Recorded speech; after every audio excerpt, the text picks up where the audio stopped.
మంగళవారం శాసనసభలో ప్రజాప్రభుత్వం తీసుకున్న నిర్ణయం చారిత్రాత్మకమైందని, ఆ నిర్ణయం చరిత్రలో నిలిచిపోతుందని టేకుమట్ల కాంగ్రెస్ పార్టీ మండల అధ్యక్షుడు కోటగిరి సతీష్ అన్నారు. మంగళవారం శాసనసభలో బీసీ కులగణనకు చట్టబద్ధత కల్పిస్తూ ఎస్సీ వర్గీకరణకు మంత్రివర్గం ఆమోదం తెలుపుతూ కాంగ్రెస్ ప్రభుత్వం నిర్ణయం తీసుకోవడం పట్ల టేకుమట్లలో మండల అధ్యక్షుడు కోటగిరి సతీష్ గౌడ్ ఆధ్వర్యంలో కాంగ్రెస్ నాయకులు సంబరాలు చేసుకున్నారు. మండల కేంద్రంలో బాణసంచా కాల్చి స్వీట్లు తినిపించుకొని ఆనందం వ్యక్తం చేశారు. బడుగు బలహీన వర్గాల ప్రజల కోసం ప్రజా ప్రభుత్వం పనిచేస్తుందని కాంగ్రెస్ పార్టీ మండల అధ్యక్షుడు కోటగిరి సతీష్ అన్నారు. ఈ కార్యక్రమంలో నాయకులు, కార్యకర్తలు పాల్గొన్నారు. నిన్న శాసనసభలో ప్రజాప్రభుత్వం తీసుకున్న నిర్ణయాలు చరిత్రాత్మకం. నిన్నటి రోజు చరిత్రలో నిలిచిపోయే రోజు. ఈ సమాజంలో ఎన్నో సంవత్సరాలుగా జరుగుతున్న పోరాటం,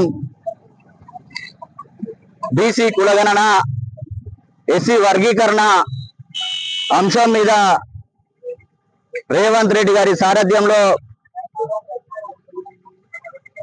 నిన్న అసెంబ్లీలో బీసీలకు 42%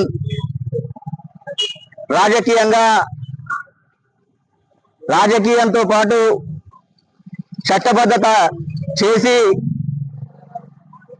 చేయడం జరిగింది. దానికి ఈ జరిగే పార్లమెంట్ సమావేశాల్లో కేంద్రం కూడా చట్ట సవరణ చేసి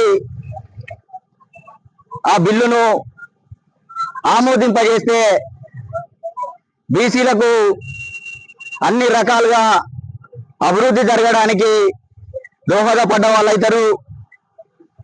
కాబట్టి కాంగ్రెస్ ప్రభుత్వం బీసీల పక్షాన ఇటు ఎస్సీ వర్గీకరణకు మేము మద్దతుగా ఉన్నట్లు, మేము అనుకూలంగా ఉన్నట్లు